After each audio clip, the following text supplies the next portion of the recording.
Ask yourself, would you rather be making a deal with the devil, or perhaps taking a swing at Redacted himself? How about collecting fertilizer from your loyal followers, or maybe falling head over heels in love with a hardworking, slightly disembodied but oh so adorable floating gorgon head that don't need no shampoo? Well then stick around, for in this video we're going to be taking a look at two devilishly amazing games, the sleek and stylish roguelike Hades and the delightfully demonic Cult of the Lamb.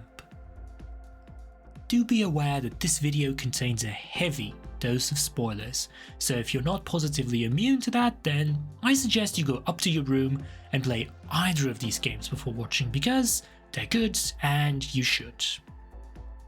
For everyone else, we're going to be starting our journey with a discussion on loot.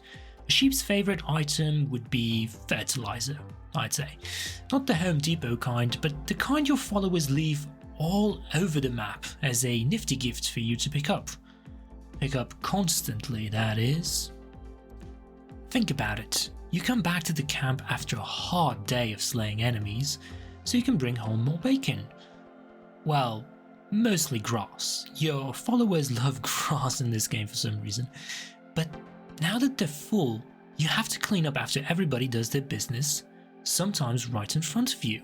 Now that is fantastic. You gotta love that mechanic. It's not degrading in the least, even after extended playthroughs. Oh, and if you love this video, be sure to praise the algorithm gods with a like.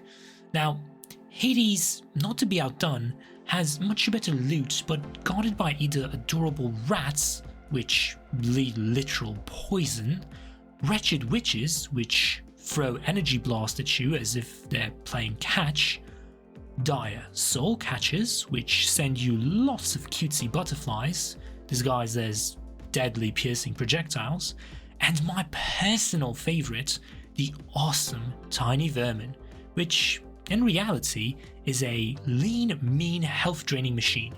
If you see it in the wild, do me a favour, kill it with lightning and wine. It works like a charm, trust me. While Cult of the Lamb allegedly copied its starting scene straight from Todd Howard's Skyrim book, Hades puts you in the unenviable position of collecting giant rodents. This is done in order to feed your pet dog before you can head out into the winter tundra that is mythological Greece, apparently.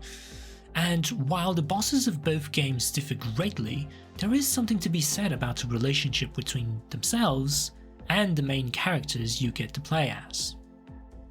Thankfully, in Cult of the Lamb you'll be presented with plenty of side hustles, anything from foraging berries and their seeds, to the point that your followers get sick of them, or collecting stone, lumber, on occasion gold, and later refining them actually, or using resources to willfully manipulate your followers into building imposing structures where you can indoctrinate them into thinking that, for instance, grassy gruel, much like our real-world pineapple pizza, is the greatest thing ever made.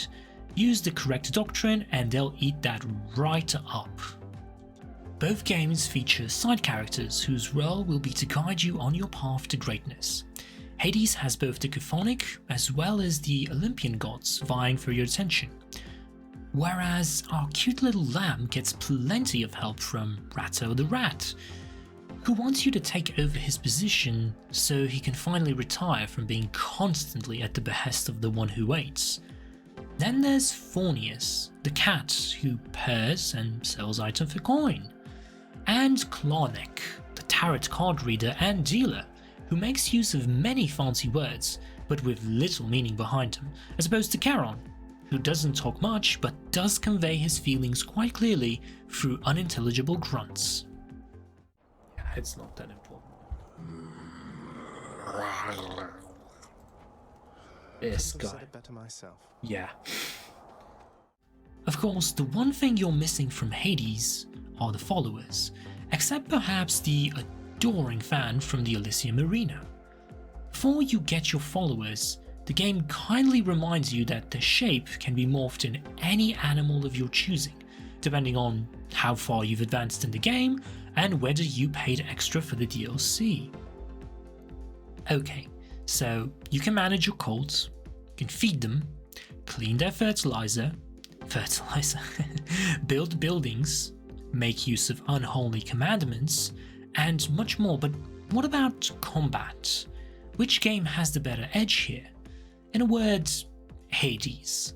Not that I don't appreciate the gameplay mechanics from Cult of the Lamb, but I reckon it could certainly make use of future updates and patches, much like No Man's Sky had over the years, in order to fully realize its hidden potential. And I would truly love to see that. However, until such a time, Hades will continue to have a more engaging and a more rewarding system for those who truly enjoy roguelikes, and of course their narrative storytelling. Thankfully, there's little stopping you from playing and enjoying both, and if you haven't, then remember to be patient with them. Rome wasn't built in a day, and also check out their soundtracks once you have the chance. Both are relaxing, and I personally found Hades to be my favourite of the bunch. So, which would you say was your favourite game and why? Was it the music, the plot, or the fighting aspects that swayed you more? Leave your thoughts down below and maybe we'll reach a consensus on this, eh? Until the next one, I've been your host, 0 Point Energy, and I hope to catch you on the next one. Cheers!